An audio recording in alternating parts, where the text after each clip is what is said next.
saying here. Yeah. And TSM, since they won, doesn't need to change anything. So what usually happens after one team wins a game in a best-of series is they don't change what isn't broken. So it makes 100% sense for TSM to go back exactly what they just did. It normally doesn't make sense for the losing team to do exactly the same, but 100 Thieves is completely doubling down on game 1, and we are actually into game 2, even if it looks like that was just a replay of game 1 champ select. All right, ladies and gentlemen, we are onto the Rift. I promise you, this is a new game of League of Legends. Looking at the summoner spells and runes, everything appears to also be the same. So it's all par for the course. We've been here before. Wouldn't that be something? They're like, oh yeah, the issue was we had Phase Rush Orianna when we should have brought Airy Orianna, so that's... yeah. What if it's not even that? What if it's something even more minor, like, oh yeah, not Kabe, because he was on the winning team. Cody had 2 Adaptive Force instead of Adaptive Force plus attack speed. That's the change. Minor rune stat change. Okay. Well, knowing that we are in this environment again, let's just talk about how game 1 played out and maybe where 100 Thieves is coming from in wanting to run this back.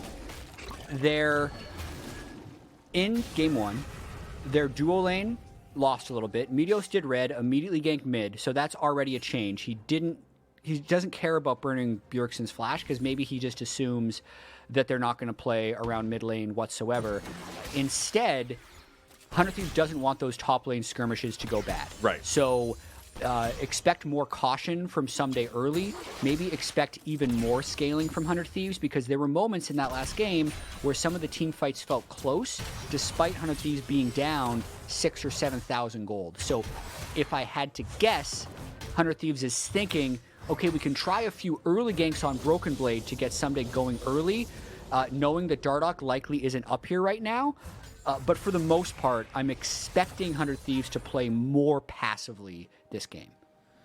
Meteos on the enemy Krugs. Broken Blade walking up to the brush to face check this one, but Meteos gets the better of him here in the trade early on. Broken Blade is going to be fighting this one. The Q3 hits. Broken Blade looks for more auto attacks. Okay. Will not flash to follow Meteos, but that's a summoner spell blown there by the jungler of 100 Thieves. Yeah, a little touch and go for Meteos there. I think largely he was okay chunking out Broken Blade because that's going to burn his teleport early.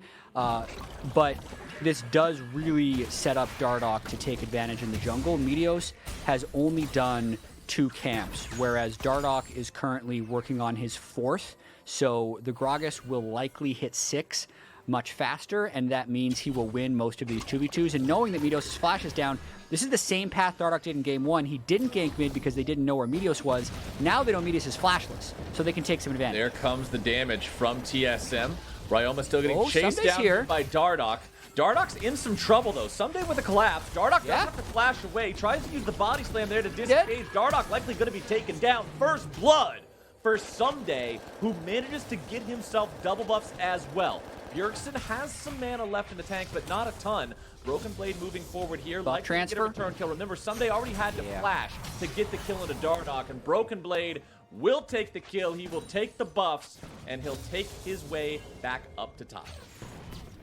Whenever that happens in my solo queue games, I say buff transfer complete. The classic. Because really, what just happened is you died, but your buffs ended up going to your own top laner. So now you can say Broken Blade is beneficial. Watching this one more time, not a bad play by Dardoch to gank, but you did see the teleport advantage come into play. As they commit, Someday knows he has TP advantage. He actually doesn't do it on a recall. He does it straight from lane, so he's not 100% full on health and mana, but you know he's able to close this down. He really wanted to be able to auto this, but he flashes for it. So there's a chance he might have been able to get in range, but didn't want to take any extra damage from Bjergsen. But now, since he did flash, it makes it much easier for Broken Blade to chase him down safely and pick up the double buffs for himself. Broken Blade off to an early kill here yet again, and TSM's making a collapse. This time, instead of the top lane, it is the mid lane. Bjergsen maintains the turbid aggro as long as possible to make sure the dive doesn't go awry, and it is a TSM lead early on here in game 2.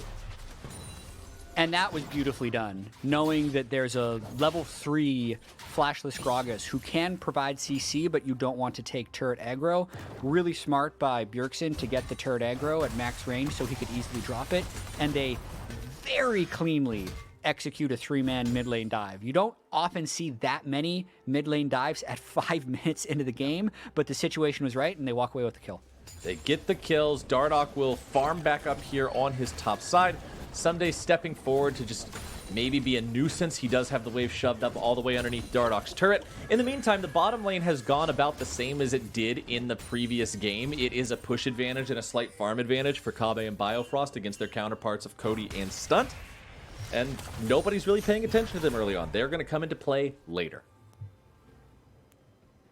So, I was just, you know, pondering the fact that these are the exact same team comps and the start of the game isn't necessarily good for 100 Thieves. Right. And I started thinking, like, it's definitely happened more than a few times, but the last one that I remember crystal clear was actually MSI finals between CLG and SKT back in 2016 with Coach Zix, who is the coach of 100 Thieves right now. So it is something that I think he is somewhat prone to do in these situations. Because normally speaking, like, I generally hate doing exactly the same picks and bans, but it does take a huge amount of confidence to think that, hey, there is nothing that can be improved upon based on what we learned from that game in the draft, and it is really 100% down to just the play, like the message that potentially sends. Because we're in this game right now where, sure, Someday did pick up a kill, he's got an earlier Bramble Best, Broken Blade didn't start 2-0, but we're still in that situation where Bjergsen's Corki is looking comfortable to scale up, Ryoma's Orianna looks vulnerable, and bot pressure turned into a Drake. So it's still looking like right now TSM has an advantage. We're going to have to see how it plays out, but I just had to bring up that memory of the last identical pick ban after game 1 loss that I remember was the same coach that we're seeing here in this game. When it's the same coach, I mean, the mind is still working, right? The gears are turning. He's thinking that he's got the strategy down, and it just needs to be executed properly. One thing I do want to point out, a difference between the first 2 games here, there was no Cloud Drake taken in game number 1. It was Infernal and Ocean were the first 2 into a Mountain Soul. Cloud Drake is the first Drake here this time around. TSM will pick that one up, so that's reduced ultimate cooldowns. I did not see which Drake is going to be spawning next, but... Yeah, Mountain is next. Okay, so no Mountain That means Soul. we're going to get either an Ocean or an Infernal Soul. Okay, so we'll only get the 1 Mountain, which will just be a small buff. It won't really matter that much. Soul will be very different. The thing is, though, that could be, you know, better or worse depending on who's in control of it, because the Ocean Soul is widely regarded as the strongest one. Infernal Soul also very potent on teams that have a lot of poke capability, like what Bjergsen and Kobbe are able to do with the rockets and the piercing arrows. So that'll be something interesting to keep our eyes on as well as this moves forward.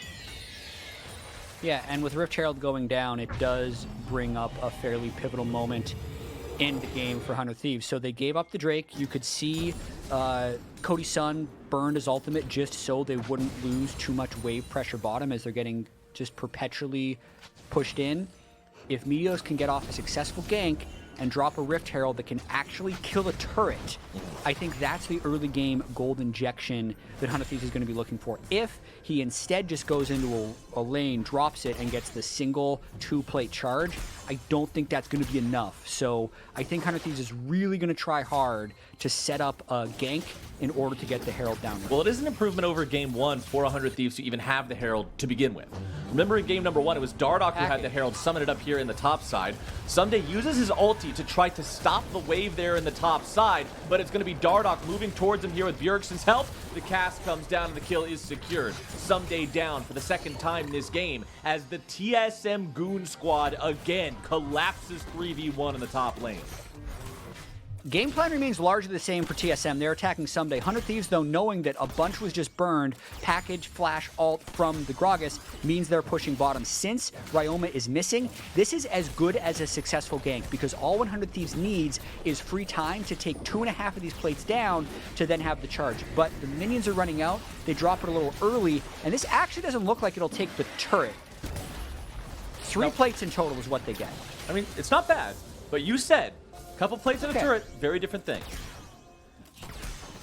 And I think 100 Thieves, in terms of things that have gone better since game 1, the kills have gone to Dardoch's Gragas instead of Bjergsen's Corki, and Gragas doesn't scale nearly as well as Corki into the late game, so I think 100 Thieves will be grateful for that. Meteos hanging around this mid lane, not going to find an opportunity to make a move onto Bjergsen there, who can honestly just continue farming up from range. Ryoma does have a CS lead over Bjergsen's Corki, so that is something 100 Thieves have going for him. You talked about 100 Thieves wanting to play this slow, wanting to scale up and get to the point where they can not be 7,000 gold behind when those Ornn items come online and that big team fight power is there. Well, things are going okay here right now. They're not even 1,000 gold down. They've got even farm in the bottom and top lanes. Slight farm lead there in the mid lane. Things seem to be progressing at an okay pace for 100 Thieves. Yeah, things are stable, and that is mostly what we expected 100 Thieves to try and do coming into this game, and they're hoping to get to 25 or 30-minute team fights without large gold deficits. The risk here is this upcoming Drake. Whoever gets the right initiation could actually take a large reward afterwards, and I wonder if 100 Thieves is going to be looking to pound. Talking about the initiation, there you go. Biofrost face checking the Tri-Brush. Damage coming out onto both sides. Stasis from Dardoch going to keep him alive. Thick Skin goes out. Meteos down to 1 HP. Barely going to get himself away. Someday now tanking up there on the front line. Stunt is cut down. Broken Blade still looking to find even more. Cody Sun's got no mana, but Ryoma has come in and has a massive flank there with a Shockwave to kill too. Broken Blade underneath the turret trying to find the kill onto Cody. He'll likely be killed here, but will he get Cody on the way out? Get him! He will not. Ryoma, a killing spree, and 3 kills under his belt. Kaveh steps back up into the lane to finish Cody off, and it is an absolute bloodbath. 100 Thieves actually decides to go for that initiation, but the end result is largely positive, with Ryoma picking up 3 kills throughout the duration of that fight. So many really close calls at the start of that when Meteos flashing out with sub 100 health, and Broken Blade, who if he would have flashed earlier actually would have just killed Cody Sun, but because he saved his flash hoping to kill him without, bought enough time for Ryoma to move down and eventually pick up the kill. Now with everyone respawning, since there were 3 down on both sides, they might just keep fighting. And let's not forget that Meteos walked away from that fight with what I'm pretty sure was single-digit HP. I'm really surprised he didn't die there and give an extra kill over to TSM. Bjergsen does need to collect this blue buff here to make sure that he's got mana if there is going to be a fight breaking out, but TSM seems to not be moving to this, at least immediately. Stunt, Cody, and Meteos all on the Drake. Ryoma here as well. TSM decide just to surrender this one. Last game did start off with 1 Drake for each side. This one will be the same. And here he comes. Jat, the Therapy Dragon, takes to the Rift. Everything turns all rainy and peaceful, and there's flowers everywhere. Lo-fi hip-hop beats to gank lanes and relax to. It is time for people to have a good time on Summoner's Rift. But of course, you're only going to be having a good time if you get to Soul, because if you're up against Ocean Soul, it makes team fights so hard.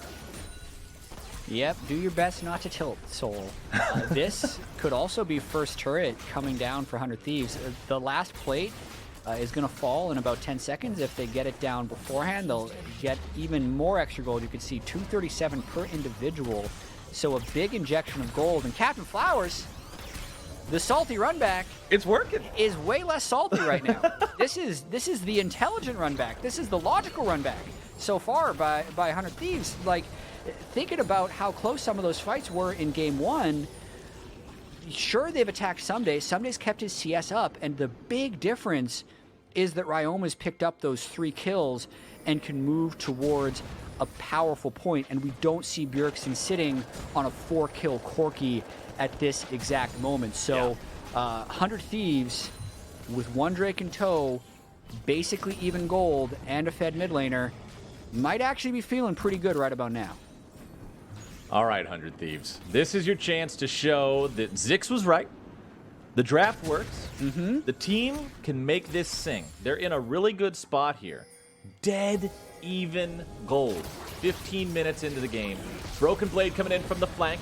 Stunt is the target here for them, but Broken Blade is going to be collapsed on by multiple members here of 100 Thieves. Bjergsen going to grab the kill on a Cody Sun, but it's already one down on TSM as well. Stunt's there in the middle. Ryoma is able to grab a double. The kid in the mid lane for 100 Thieves is dropping bodies all over the rift here in game 2. Meteos over the wall looking to grab some damage onto Dardoch, who does keep himself alive as Bjergsen and Kobbe manage to pick themselves up another kill. That is going to be a 2 for 2 at the end of the day here in the top side, and TSM walks back to mid. Whew, we got a mid lane battle here. The initiation there was really awkward. I think Broken Blade was looking for a flank, but ended up getting collapsed on early, and he just, quite honestly, got bursted down before he could have any real influence on that fight, and Ryoma was sure to make that happen with the Shockwave. You can see he's also kind of shortcutting towards Deathcap because the Ornn upgrade is going to come through later. But yeah, watch the start of this fight. Look way up above Meteos. Broken Blade ults in, but it's an immediate turn for the rest of the team. So Cody gets caught on one side, Broken Blade gets caught on the other, but since Biofrost was trying to move in for a save, he ends up getting chunked out too, which leads to the double kill. And then right here, I think the rest of the 100 Thieves wasn't on the same page as Stunt, probably didn't have cooldowns to follow up with that Nautilus hook, so he ends up feeding a kill back over to make it 2 kills for both mid laners. Mid laners popping off makes for a fun game of League of Legends to watch. Ryoma has hit some good shockwaves here in the past couple of fights. 5-1-1 on this Orianna, working towards that Rabadon's death cap. I'm sure someday he's going to want to upgrade that as soon as he hits level 14 and can do so. Bjergsen, though, 2-0-3 here on the Corki. We know that this guy has carried TSM to multiple championships in the past. He's always the guy the team has relied on. We'll see if he can put down the damage here in this game 2 against 100 Thieves. Second Rift Herald summoned up in the top side. Shelly rams her face into that tier 1 turret. It's taken down, and now they're going to see if they can get the second charge off here onto the tier 2. Shelly will step up, look to take that one. Her eyeball doesn't show up in time, and she will get the charge. 400 gold lead for 100 Thieves. Not a super successful Shelly. It was more about the fight that we saw. I'm actually pretty surprised they didn't just save that for a little bit longer, use it mid lane, and try and get better control over this next Ocean Drake.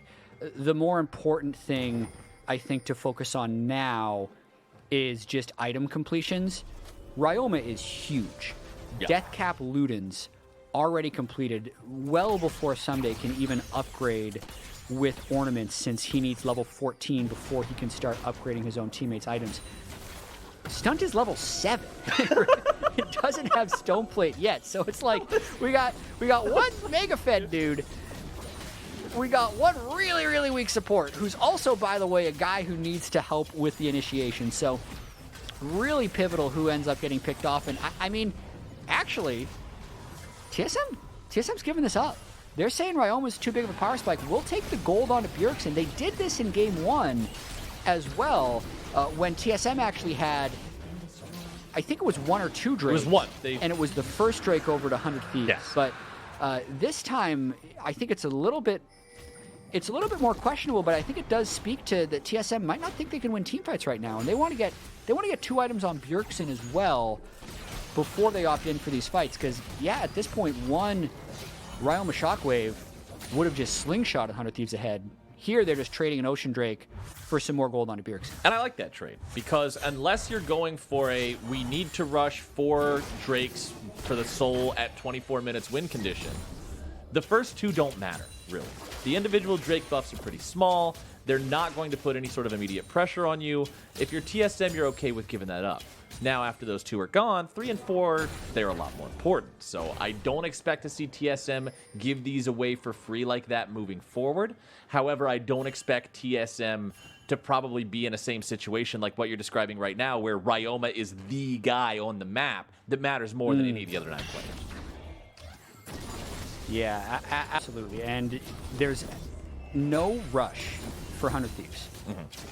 And there's definitely been a few fights where they saw the right opportunity to engage. By no means should they not engage fights, but they should know they don't need to. So like right now, good time to run away. TSM's burning ults, and that just whoa, stunt. Good thing that didn't land. The rest of 100 Thieves know that, like, they're in an okay position now. When Ornn hits 14 and 15, they can start upgrading yet more items. Sure, if they see the right initiation, they'll go for it. That is a shockwave on to 3. Bjergsen thrown up here into the air. Meteos looking to find some damage. 2 members of TSM going to be stuck in the Cataclysm. Kave has to flash away. Ornn coming in. Sound the horn. Shut down onto Kave. Another one in the pocket of Ryoma, and 100 Thieves win the fight. How rich is he now? I mean, not only 6 kills, but as you mentioned, that was bounty gold down from Kave, and that's the window that they saw. Like, if TSM is gonna use that many ultimates to fail a pick in the river and then have the gall to stand up to that mid lane turret, yeah, you fight back.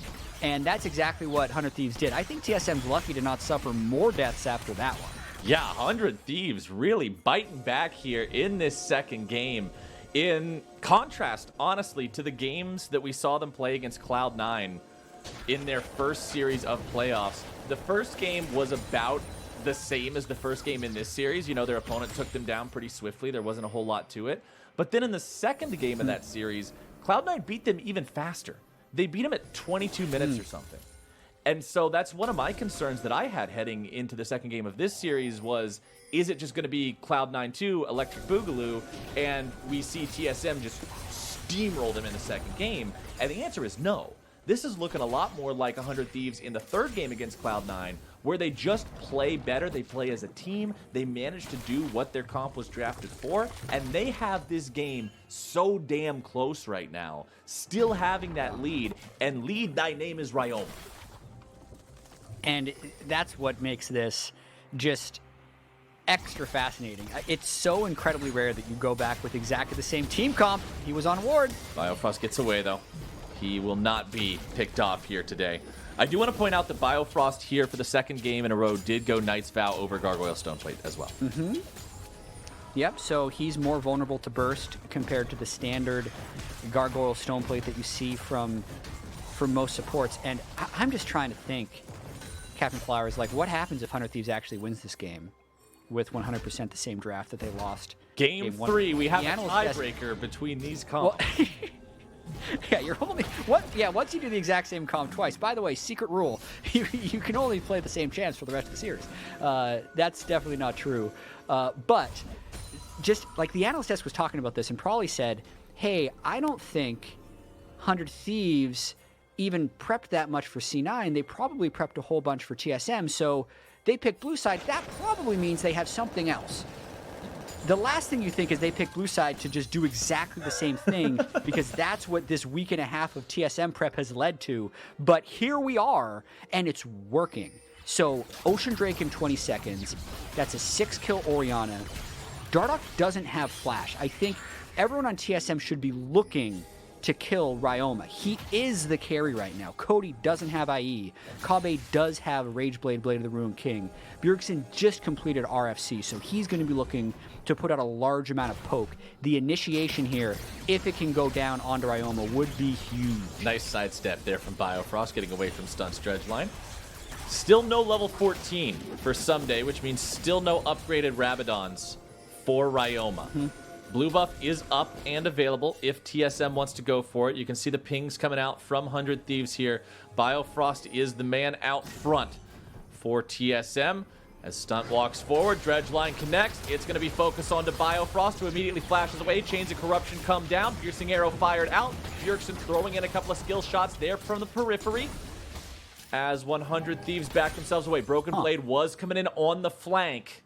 He positioned himself there naturally. That was not a teleport. Biofrost now, again, going to be jumped on. Ornn goes off. They fire it through, but they once more only find the support of TSM. Dardoch moves forward. Meteo's going to be caught out, taking a lot of damage there. Health bars of 100 Thieves are down to half. TSM has won the fight in terms of the damage meters, and their reward will be this Drake.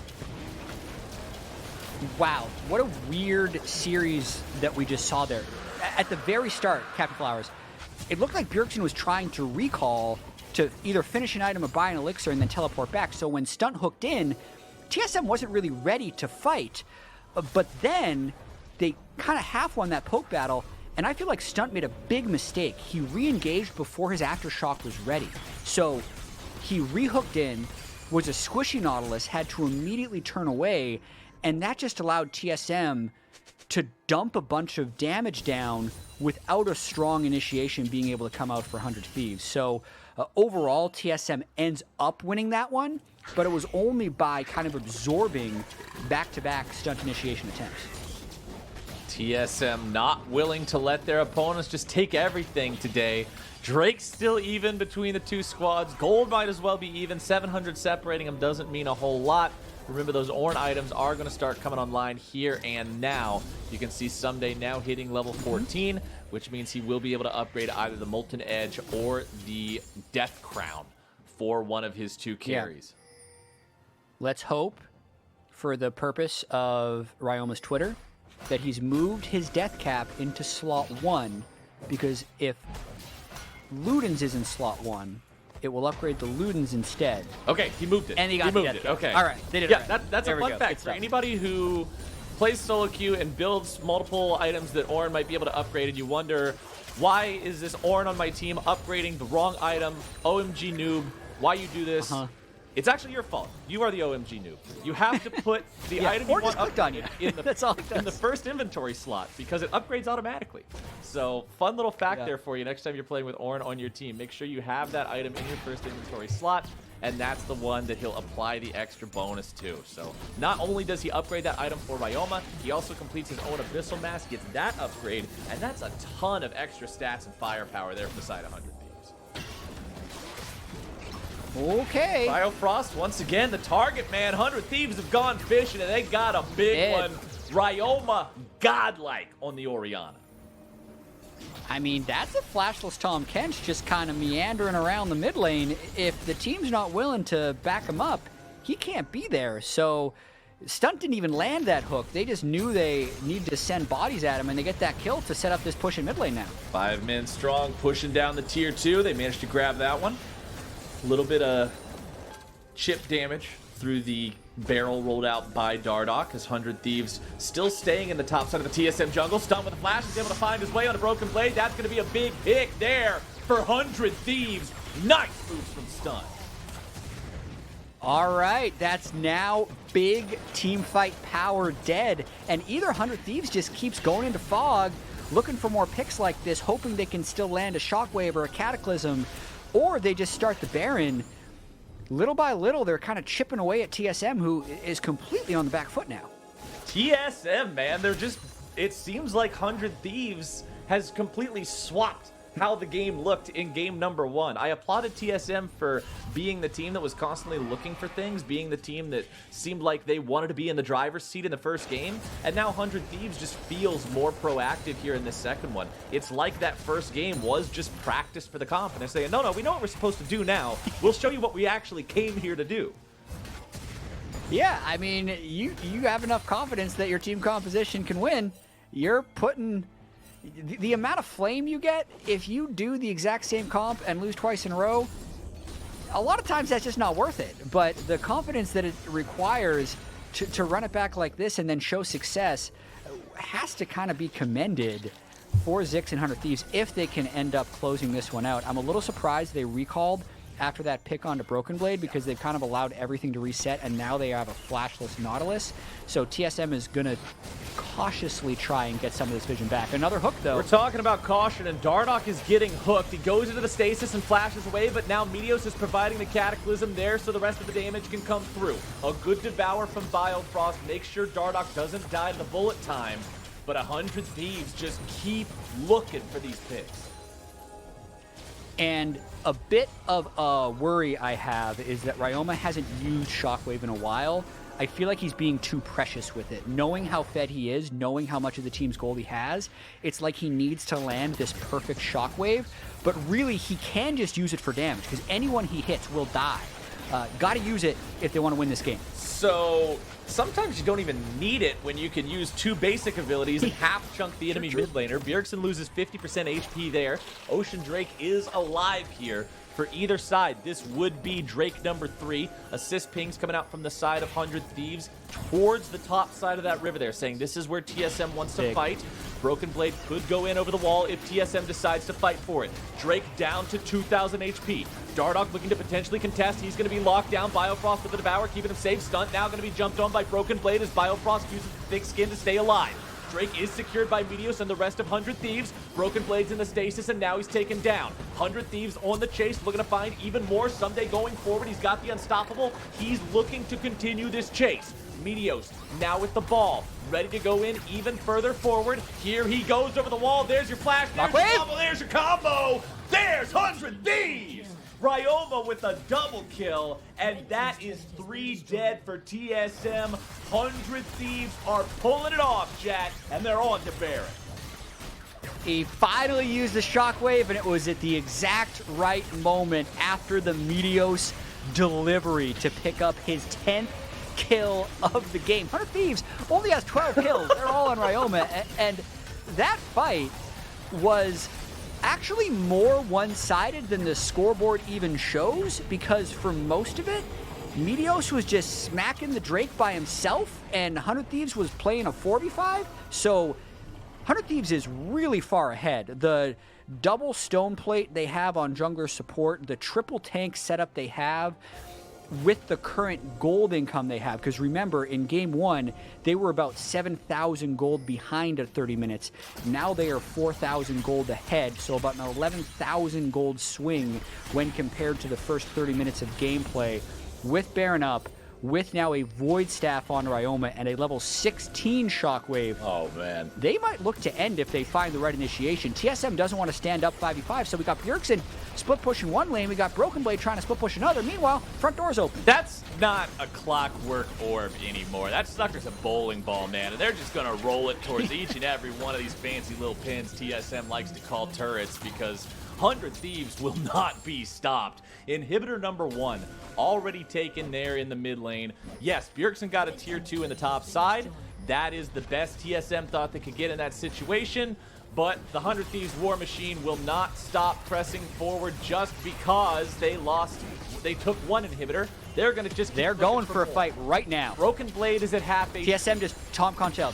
Okay, that's not the kind of shockwaves we were talking about looking for. However, the fight is going to be breaking out. Ryoma going legendary, able to find the kill onto Dardoch. Cody Sun and Stunt there in the back line, going to be taken very low. Bullet time coming out. Biofrost going to be burnt down. Double kill over to Ryoma as Bjergsen continues to retreat. The anchor will not find its way onto him, and the shutdown comes out. It's mid laner traded away from mid laner as Someday has to continue trying to run now. Broken Blade and Kabe looking to grab the kill onto him. A couple more arrows are going to do it. Piercing arrow finds the shot, but back into the fight comes Cody Sun, the TP, and he is there. The Baron empowered minion wave is at the Nexus turret. It might be over. Broken Blade is the only man alive. He's got 10% HP. He's backing to the fountain right now. He still has to fight a 1v2 even if he does it. There's the flag placed down. There's the spear to make sure they're providing the interference onto Broken Blade. One more